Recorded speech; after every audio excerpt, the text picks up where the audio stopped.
Welcome students in the chapter of the some basic concept of chemistry. तो students आज हम बात करेंगे सॉल्यूशन के बारे में। ठीक है, तो सॉल्यूशन क्या है, उसका कंसंट्रेशन क्या रहता है, ठीक है, कितने टाइप्स के होते हैं, तो इन सब चीज़ों की हम डिस्कस करेंगे। तो स्टूडेंट्स आज मैं आपको सॉल्यूशन से रिलेटेड कुछ बेसिक कंसेप्ट्स है वो पहले डिस्कस करूँगा, उसके बाद हम कंसंट्रेशन शुरू करेंगे। तो स्टूडेंट्स सबसे पहले सॉल्यूशन है क्या।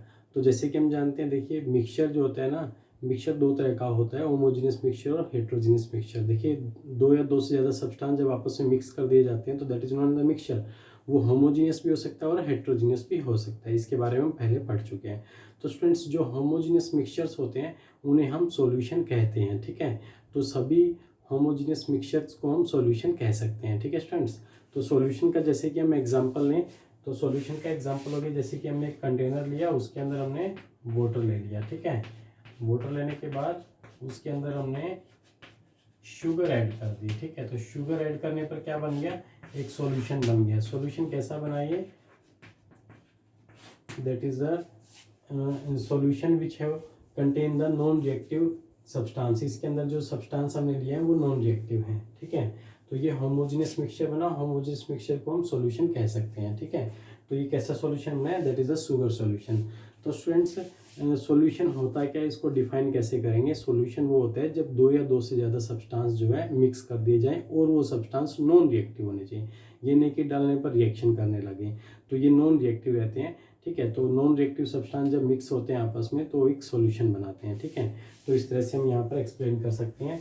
It is defined as the homogeneous mixture of, homogeneous mixture है टू और more chemically non reactive substance का, it is called the solution. ठीक है, देखिए नॉन रिएक्टिव क्यों है, क्योंकि वाटर शुगर हमने ऐड किया है, तो शुगर को हम वाटर से अलग कर सकते हैं, तो मतलब रिएक्शन नहीं हुआ तभी तो अलग हो गया। इसको अलग करने के लिए क्या करेंगे, वाटर को वेपराइज कर दो, शुगर रह जाता है। ठीक है, तो इस तरह से हम कहेंगे कि ये नॉन रिएक्टिव सब्सटेंस जो आपस में मिक्स करके बनाया, that is known as the sugar solution, इसको हम शुगर सॉल्यूशन कहेंगे। ठीक है, अगर सोल्ट ऐड कर देंगे सोल्ट सॉल्यूशन कहलाएगा। आ रही बात समझ में, तो इस तरह से हम सॉल्यूशन का डेफिनेशन समझ सकते हैं। ठीक है, तो सॉल्यूशन की अगर हम बात करें तो सॉल्यूशन की कुछ टर्म्स होती हैं वो आपने पढ़ी होंगी।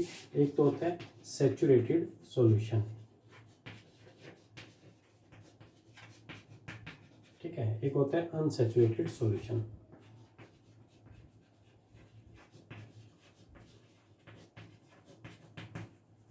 तो सैचुरेटेड सॉल्यूशन क्या है, अनसैचुरेटेड सॉल्यूशन क्या है। ठीक है, इसको समझ लीजिए। गिवन टेम्परेचर पे, ठीक है, टेम्परेचर गिवन टेम्परेचर है, उसके अंदर आपको मैंने वाटर दे दिया। ठीक है, उस वाटर के अंदर आपने शुगर डिजोल्व करनी है। ठीक है, तो आप क्या करोगे, शुगर का स्पून भरोगे, इसके अंदर डिजोल्व कर दोगे। ठीक है, फिर रूम टेम्परेचर मैंने कहा कि एक चम्मच और डालो और डिजोल्व कर दो, तो आप कंटिन्यूसली इस वाटर के अंदर शुगर जो है डिजोल्व करते जा रहे हो। तो एक टाइम ऐसा आएगा गिवन टेम्परेचर पे शुगर जो है वाटर के अंदर डिजोल्व होना बंद हो जाएगी, मतलब उसके अंदर जितना घुलना था घुल चुका, उसके बाद और नहीं घुलेगा। तो गिवन टेम्परेचर पे जो वो आपने सॉल्यूशन तैयार किया है, that is known as the saturated solution. ठीक है, अगर हम बात करें अनसैचुरेटेड सॉल्यूशन क्या होता है, मैंने आपको एक कंटेनर दिया, साथ में वाटर डाल के दिया उसके अंदर। ठीक है, और साथ में आपको मैंने शुगर दे दी, तो मैंने बोला कि इसके अंदर लगातार तुम क्या है, शुगर ऐड करते जाओ उस और इसे सैचुरेशन लेवल तक लेकर के जाओ। तो स्टूडेंट्स आपने क्या किया, चम्मच भरा और उसके अंदर डिजोल्व कर दिया, चम्मच भरा और उसके अंदर डिजोल्व कर दिया। तो ये प्रोसेस आप कंटिन्यूसली कर रहे थे। इससे क्या हुआ कि शुगर जो है आपकी ख़त्म हो गई, लेकिन शुगर ख़त्म हो गई, लेकिन वाटर के अंदर शुगर अभी और ऐड हो सकती है, लेकिन शुगर ख़त्म हो गई है। तो मीन्स क्या हुआ है, आपका जो सॉल्यूशन जो है वो सेचुरेशन लेवल तक नहीं जा पाया। तो सेचुरेशन लेवल तक नहीं पहुंचा तो हम कहेंगे कि क्या है, वो एक अनसेचुरेटेड सॉल्यूशन है। ठीक है स्टूडेंट्स, तो ये होते हैं सेचुरेटेड और अनसेचुरेटेड सॉल्यूशन। तो गिवन टेम्परेचर पे जितना उसके अंदर सॉल्यूट घुल सकता है, मतलब जितना शुगर उसके अंदर घुल सकता है, उसे हम कहेंगे कि वो उसकी सोल्यूबिलिटी है। ठीक है स्टूडेंट्स, तो ये होती है सोल्यूबिलिटी, सेचुरेटेड सॉल्यूशन और अनसेचुरेटेड सॉल्यूशन। ठीक है, तो देखिए जो सेचुरेटेड जो सॉल्यूशंस होते हैं, सॉल्यूशन जो बेसिकली वैसे तो काफ़ी टाइप्स के होते हैं, जैसे बाइनरी, ट्राइनरी। ठीक है, तो इसकी बात भी हम करेंगे। तो अगर हम बात करें सॉल्यूशन में बाइनरी सॉल्यूशन की अगर हम बात करें तो बाइनरी सॉल्यूशन में दो सब्सटेंस होते हैं। ठीक है, जो मैंने अभी एग्जांपल लिया था ना शुगर प्लस वाटर का, वो बाइनरी सॉल्यूशन का था। उसके अंदर क्या थे, दो सब्सटेंस प्रेजेंट होते हैं। जब किसी सॉल्यूशन में दो सब्सटेंस प्रेजेंट हो तो उसे बाइनरी सॉल्यूशन कहते हैं। अगर किसी सॉल्यूशन में 3 सब्सटेंस प्रेजेंट हो तो उसे प्राइमरी सॉल्यूशन कहते हैं। बाइनरी सॉल्यूशन के एग्जांपल हो गए जैसे कि वाटर प्लस में शुगर, तो ये हो गया बाइनरी सॉल्यूशन का एग्जांपल। ट्राइमरी सॉल्यूशन का एग्जांपल हो गया जैसे कि water plus sugar plus salt, तो ये एग्जांपल किसका हो गया? ट्राइमरी सॉल्यूशन। इसी तरह से क्वार्टनरी सॉल्यूशन का एग्जांपल होगा वाटर शुगर सोल्ट, साथ में एक चीज़ और लेमन ऐड कर दीजिए, ठीक है। तो ये जो सॉल्यूशन बनेगा उसे हम क्या कहते हैं कि वो क्वार्टनरी सॉल्यूशन होगा। तो इस तरह से बाइनरी सॉल्यूशन भी होते हैं, ट्राइमरी भी होते हैं, क्वार्टनरी भी होते हैं, ठीक है। लेकिन इस चैप्टर में हमने पढ़ना है बाइनरी सॉल्यूशन के बारे में, ठीक है। तो बाइनरी सॉल्यूशन क्या होता है देखिए। तो बाइनरी सॉल्यूशन में बेसिकली कंपोनेंट्स की अगर हम बात करें तो बाइनरी सॉल्यूशन के 2 कंपोनेंट्स होते हैं, ठीक है। एक तो होता है सोल्यूट और एक होता है सोलवेंट, ठीक है। तो यहाँ पर मैंने एग्जांपल लिया था अभी एक वाटर प्लस में शुगर, ठीक है। वाटर प्लस में शुगर, ये मैंने जो एग्जांपल लिया था that is the example of the binary solution. तो बाइनरी सॉल्यूशन दो चीज़ों से मिलकर के बनता है, 2 कंपोनेंट से मिलकर के बनता है। एक तो उसके अंदर सोल्यूट रहता है और एक सोलवेंट रहता है, ठीक है। तो इसमें देखिए 2 चीज़ें हैं, एक तो वाटर है और एक शुगर है। तो देखिए जो लार्ज अमाउंट में प्रेजेंट है उसे हम कहते हैं सोलवेंट, और जो लेस अमाउंट में प्रेजेंट होता है उसे बोलते हैं, उसे सोल्यूट कहते हैं। तो देखिए जो लार्ज अमाउंट में प्रेजेंट है इस सॉल्यूशन में वो है वाटर, तो वाटर यहाँ पर एक सोलवेंट का काम करेगा, ठीक है। और शुगर यहाँ पर किसका काम करेगा? सोल्यूट का काम करेगा, ठीक है स्टूडेंट्स। एक बार इसका स्क्रीनशॉट लीजिए। उसके बाद अगर हम बात करें तो सॉल्यूशन का अपना एक कंसंट्रेशन होता है, ठीक है। सॉल्यूशन का अपना एक कंसंट्रेशन होता है। तो सॉल्यूशन का कंसंट्रेशन क्या होता है समझिए। 2 कंटेनर लिए हैं, इसमें जो वाटर लिया है, ठीक है, इसमें भी वाटर लिया है। इसमें वाटर लिया मैंने 200 ml, ठीक है। इसमें वाटर लिया मैंने 200 ml, ठीक है।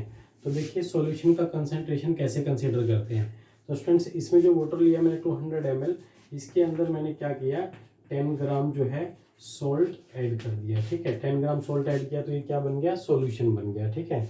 तो इसके अंदर मैंने क्या किया, इसके अंदर मैंने 50 ग्राम सोल्ट जो है वो ऐड कर दिया। तो स्टूडेंट्स इसके अंदर 10 ग्राम मैंने सोल्ट ऐड किया, इसके अंदर मैंने 50 ग्राम सोल्ट ऐड कर दिया।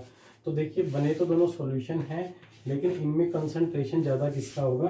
कंसंट्रेशन ज़्यादा उसका होगा जिसके अंदर सोल्ट ज़्यादा डिजोल्व किया। तो सोल्ट जो है इसके अंदर ज़्यादा डिजोल्व है तो इसका कंसंट्रेशन जो है वो ज़्यादा होगा, ठीक है। तो जिसके अंदर कंसंट्रेशन मतलब ज़्यादा है उसमें हम देख सकते हैं कि सोल्यूट पार्टिकल्स भी ज़्यादा हैं। तो सॉल्यूशन में जो कंसंट्रेशन है वो डिपेंड किसके ऊपर कर रहा है? सोल्यूट पार्टिकल के ऊपर डिपेंड कर रहा है, ठीक है स्टूडेंट्स। तो देखिए ये हो गया कंसंट्रेशन 2 अलग अलग सॉल्यूशंस का, ठीक है।